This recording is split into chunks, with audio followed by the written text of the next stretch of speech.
Bago ko po simulan ang ating kwento, ay babatiin at papasalamatan ko muna ang ating mga project sponsors na sina Ma'am Rose Presbiteros, Ma'am Sarah Brightman at Ludenia Long. Pati na rin ang ating mga channel members na nag-join sa ating membership na sina Kababalaghan Stories, Silver Wolf, Sir Joel Due, Ma'am Lil Jaime Pagalan, Ma'am Norma Calyeda, Ma'am Christine Olson, Ma'am Savannah Marsan, Ma'am Lisa Marie Resentes at si Sir Winston. Maraming salamat po at naway pagpalain pa kayo ng ating poong may kapal at kalooban palagi ng masiglang pangangatawan. Sa mga gusto po makibahagi sa ating proyekto ay pwede po kayo mag-join sa ating membership o direktang makipag-coordinate sa akin. Simulan na po natin ang ating kwento. Good evening po, Sir Katotohanan at Misteryo. Ako po uli ito, si Vladimir. Una sa lahat, gusto ko lamang pong magpasalamat sa pagnanarrate ninyo ng kwento ng lola ko na inyong pinamagatang Kinain ang Pamangkin. Nagustuhan ko po ang pagkakanarrate ninyo ng kwento. Sayang lang at hindi na ito napakinggan pa ng lola ko dahil sa matagal na po siyang wala. Sana man lang ay narinig niya ang sarili niyang kwento sa channel niyo. Anyway, rest day ko po ngayon. Kaya naman naisipan kong magpadala ng isa na namang totoong karanasan sa aswang. At sana mapagbigyan niyo po ulit. Ang kwentong ito ay karanasan naman ng tita ko na tawagin na lang nating si Tita Elsa, na kapatid ng mama ko. Naging parte din po ako ng kwentong ito, pero mainly nakasentro po talaga ito sa kanya. Kaya naman, hayaan niyo po akong isalaysay ko ang buong kwento. Nangyari ito noong 2005. Dito pa rin sa isa sa lugar namin sa Misamis Occidental. Medyo may edad na ang tita ko noong makapangasawa siya. Dahil sa business-minded, kaya naman inuna muna ang pagninegosyo kaysa sa pag-ibig. 31 taong gulang nakapag-asawa ang tita ko. Mabait ang naging asawa nito, si Tito Cardo, isang jeepney driver at may maliit na palaisdaan.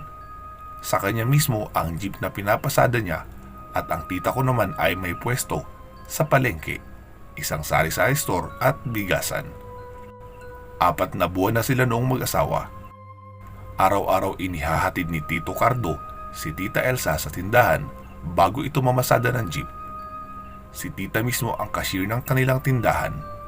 May kasama naman siyang 2 tauhan, isang lalaki at isang babae. Napakabait ni Tita Elsa.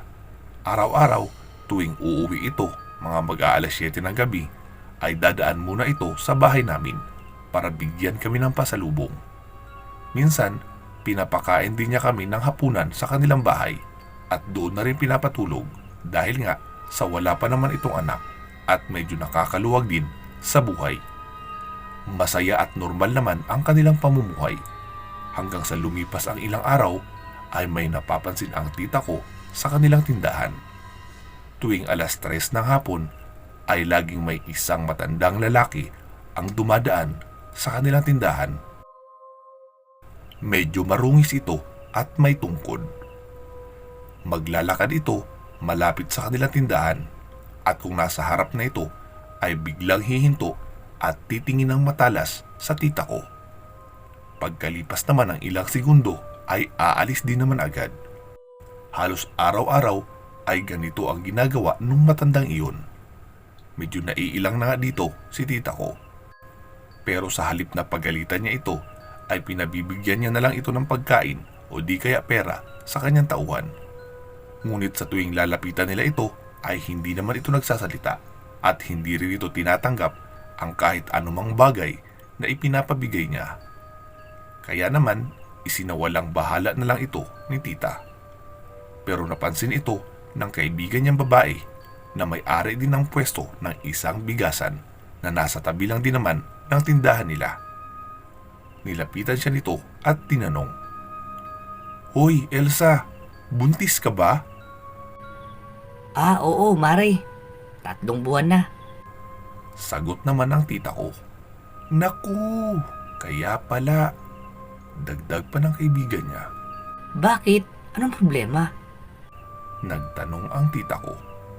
Napansin mo ba yung matandang palaging dumadaan sa tindahan mo? Yung palaging tumitingin sa'yo ng matalim? Iba ang pakiramdam ko sa matandang yun. Pag-aalala pa ng kaibigan niya. Yun ba? Baka naman nagagandahan lang sa akin. Pabiro namang sagot ng tita ko. Pakiramdam ko talaga may pagkaaswang ang matandang yun eh. Seryosong sabi pa sa kanya ng kaibigan niya. Naku, huwag ka naman manghusga ng tao. Sagot pa ng tita ko. Elsa, alam ko malakas ang pakiramdam ng mga nilalang na yan. May kakayahan silang makita at maamoy ang nabubuong bata sa tiyan ng isang buntis. At yun ang pinaka-aasam-asam nila. Kaya naman payo ko sa'yo, magsuot ka ng itim na damit para hindi ka nila masyadong makita. Nang marinig iyon ng tita ko ay medyo kinabahan siya. Kaya naman kinabukasan ay sinunod niya ang payo ng kanyang kaibigan at nagsuot siya ng maitim na damit. Tulad ng inaasahan, dumaan na naman ang matandang iyon at tumingin sa kanya. Nakita ng tita ko at maging ng mga tauhan niya na kumunot ang noo nito. Tila ba may hinahanap? Yun bang parang may hindi malinaw sa kanya na bagay na tinititigan? Hanggang sa umalis na nga lang ito. Lumipas ang ilang araw na hindi na dumaan ang matanda. Nawala na rin sa tita ko ang pag-alala at parang wala na lang iyon sa kanya. Dumating ang isang gabi na papasara na ng tindahan ang tita ko. Kinuha na niya ang susi ng tindahan at nagpaalam na sa kanyang mga tauhan. Papara na daw sana ng pedicab ang tita ko nang makita niya sa kabilang kanto ang matandang lalaki na laging dumadaan sa tindahan niya. Nakatayo ito habang hawak-hawak ang kanyang tungkod at matalim ang tingin kay tita. Buti na lang ay may isang pedicab na huminto sa harap ni tita at agad naman siyang sumakay dito. Dahil sa kinakabahan ay minabuti niyang dumaan na lang muna sa bahay namin. Nagpaalam siya sa nanay ko na doon na lang muna kami matulog ng kapatid ko sa bahay nila. Sa mga panahong iyon ay 11 taong gulang na ako at 9 na taong gulang naman ang kapatid kong lalaki. Gabi na kasi o mga alas 10 na ng gabi nakakauwi si tito. Kaya naman walang nakakasama si tita. Medyo magkakalayo din ang pagitan ng mga bahay doon sa amin. Kaya naman tahimik tuwing gabi. Naging masama ang pakiramdam ni tita. Kaya naman pagdating sa kanila ay ako na lang ang nagsaing dahil may dala naman siyang ulam na luto na galing sa palengke.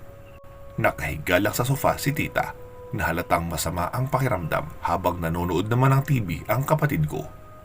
Nang bigla na lang may pumasok na isang malaking paniki sa loob ng bahay. Alam naman natin na kung paano dumapo ang paniki, nakabitin ito pabaliktad. Noong una, naaliw pa kami dahil bihira lang naman ang may pumapasok na paniki sa loob ng bahay. Ngunit napaisip kami noong dumapo ito sa kisame, sa ibabaw mismo katapat ng hinihigaan ni Tita Elsa. Nakabitin itong pabaliktad sa kisaming kahoy na nasa ibabaw kung saan nakahiga si tita. Tita, may paniki sa ibabaw mo. Sabi ko pa sa kanya. Oo nga ano. Sagot naman niya. Gusto mo bugawin namin tita? Sabi naman ng kapatid ko. Wag na lang, baka nagpapahinga lang yan at aalis din yan maya-maya. Sagot pa ni tita. Kaya naman, hinayaan na lang namin. Napapikit na uli si tita habang nanonood pa rin kami ng telebisyon. Hanggang sa napansin ko na talagang napakapula ng mata nung paniki na dilat at nakatitig sa tiyan ni tita. Siguro normal lang naman ito na talagang kumikislap ito sa liwanag ng ilaw at parang nakatingin ito mismo doon sa tiyan niya. Hanggang sa nagsalita ang tita na sumasakit daw ang kanyang tiyan. Kaya naman, pumasok na muna siya sa kanyang silid at nagpahid ng langis. Humiga na siya sa kama. Hindi niya isinara ang pintuan para na rin makita namin siya. Nagulat na lang kami nang bigla namang lumipad ang paniki. Pumasok iyon sa kwarto ni tita at dumapo na naman ng pabaliktad sa kisame katapat mismo ng kinakahigaan ni Tita Elsa. Noon din ay tinawag kami ni Tita para bugawin ang paniki dahil natatakot na rin siya dito. Kumuha kami ng mahabang patpat ng kapatid ko at sinubukang bugawin ang paniki, ngunit ayaw nitong umalis. Ayaw naman namin itong hampasin o patayin. Gusto lang namin iyong bugawin papalabas ng bahay. Sinundot ko ito ng mahina, kaya nagulat kami nang lumipad ito, pero bumalik lang din agad sa kisame sa tapat ni Tita. Paulit-ulit namin itong sinundot ng patpat. Ewan ko ba kung talagang sinusubok lang kami ng pagkakataon dahil sa bigla na lamang nawalan ng kuryente. Medyo napasigaw si Tita noon, pero dahil sa may kalayuan ang mga kabahayan, kaya't hindi ito maririnig ng mga kapitbahay. Dahil sa dilim ay wala kaming makita, kundi tanging ang mapupulang mata ng paniki na nakabitin pa rin sa ibabaw ng kisame. Lumapit kami kay Tita at sabay-sabay kaming lumabas ng kwarto para hanapin ang flashlight na nasa kusina. Hindi pa nga namin nahahanap ang flashlight ay bigla na lamang lumipad papunta sa amin ang mapupulang mata na para ba kaming dadagitin. Para kaming hinampas ng sinturon dahil sa paglipad-lipad lang sa paligid namin ng nangangalit na nilalang na para bang lumaki ito ng kaunti. Pero hindi namin iniwan si Tita kahit nagpapanik na kami sa mga oras na yon, dahil alam namin na siya at yung nasa sinapupunan niya talaga ang punteriya ng nilalang na iyon. Dong! Loy! Huwag niyo akong iwan! Dito lang kayo sa tabi ko! Sabi sa amin ni Tita. Oo Tita, nandito lang kami. Sagot ko naman sa kanya. Hanggang sa wakas ay nahanap ni Tita ang flashlight at agad itong binuksan. Nakita namin na patuloy sa paglipad ang malaking paniki sa paligid at para bang lumaki ito ng bahagya at paminsan-minsan ay hinahampas niya kami ng kanyang malalaking pakpak. Sumigaw si Tita. Aswang na yata ito! Aswang! Takot na rin ako at ang kapatid ko sa mga oras na iyon, pero hindi kami nagpatinag. Iwinasiwas ko ang aking dalang pamalo habang nasa likod namin si Tita na nakasandal sa pader. Patuloy pa rin ang pag-atake sa amin ng malaking paniki na iyon. Si Tita ang may hawak ng flashlight habang kaming dalawa ng kapatid ko ay may dalang pamalo na hinahampas namin sa hangin. Panay na rin ang dasal ni Tita sa Panginoon hanggang sa swerteng natamaan ko ng patpat ang nilalang at sumagalpak ito sa pader. Agad na sumigaw si Tita ko. Asin! Kumuha kayo ng asin! Agad naming kinuha ang asin at itinutok ang flashlight sa nilalang at sinabuyan ko iyon ng asin. Maniwala man po kayo o sa hindi, nang matamaan ito ng asin ay nakita naming umusok ang katawan nito. Umangil ito ng malakas na para bang nasaktan ng husto at lumipad sa may bintana papalabas ng bahay. Agad naman naming isinara ang bintana upang hindi makapasok pang muli ang nilalang na iyon. Nilagyan namin ng asin ang bintana at ang pintuan upang hindi ito makalapit. Naririnig pa rin namin ang paglipad ng nilalang sa labas, ngunit sa pagkakataong ito ay hampas na ng malalaking pakpak ang naririnig namin. Patuloy pa rin ang pagdarasal ni Tita habang hawak-hawak nito ang kanyang tiyan. Kami naman ang kapatid ko, bagamat natatakot, ay sumilip pa rin kami sa isang maliit na butas upang malaman kung ano na bang nangyari sa nilalang na iyon. Nakita namin ito na palipad-lipad paikot sa bahay.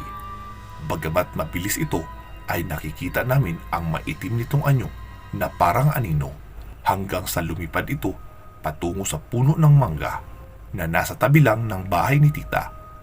Hindi naman namin ito maaninagan dahil sa sumuot ito sa makapal na mga dahon.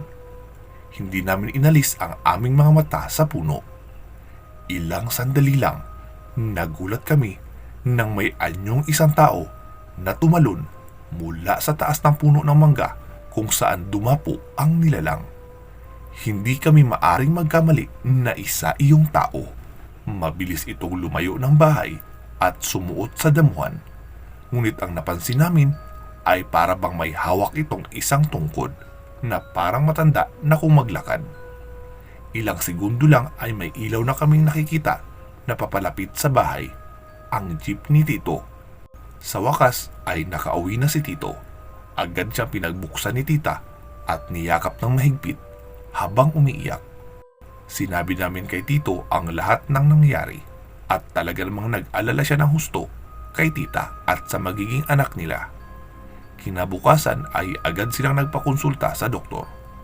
Maayos pa naman daw ang bata. Pero dahil sa pangyayaring iyon ay hindi na muna namasada si Tito.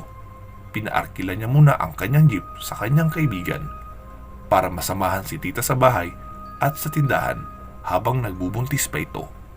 Hinala naming lahat na ang matandang lalaki ang aswang na umatake noon sa aking tita.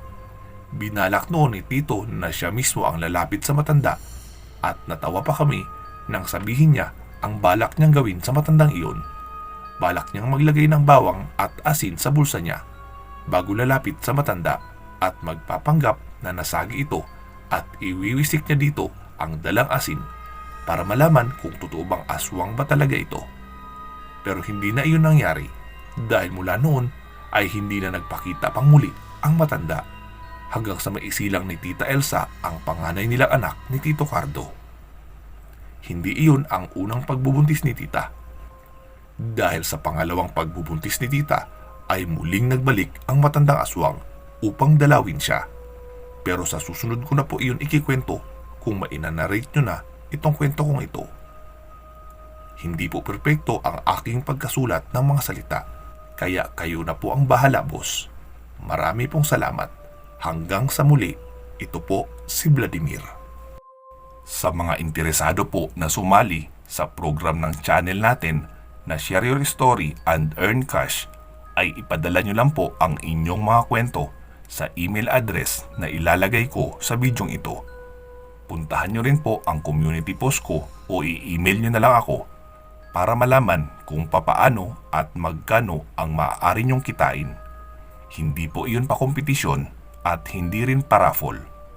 Kikita po kayo base sa views na naabot ng kwentong ibinahagi nyo sa loob ng 30 days. Ibinabahagi ko lang po ang channel ko sa inyo para kumita din kayo gamit ang sarili nyong kwento, lalong-lalo na ngayon sa panahon natin na krisis. Okay po ba iyon? Inaanyayahan ko din po kayo na mag-subscribe sa isa ko pang channel na pambata. Ang pangalan po ng channel ay Batang Pinoy Stories. Kahit mag-subscribe lang po kayo, ay ipinagpapasalamat ko na po iyon ng malaki. Meron pa po pala akong isang ipopromote na channel. Gusto ko rin pong tulungan ito para makatulong sa writer at narrator, lalo na sa hirap ng buhay ngayon. I-subscribe nyo na rin po sila. Pero, wag po sana tayo maging mapanghusga. Para lang iyon sa mga matured o mga taong bukas ang isipan sa iba't ibang mga topic. Dahil romance, love story at erotic ang topic ng mga kwento sa channel na iyon. At ang pangalan po ng channel ay Kapusukan Files. Inuulit ko po ha, para lang iyon sa mga matured na mag-isip at bukas ang isipan. Maraming salamat po. Mag-iingat po kayo palagi at hanggang sa muli.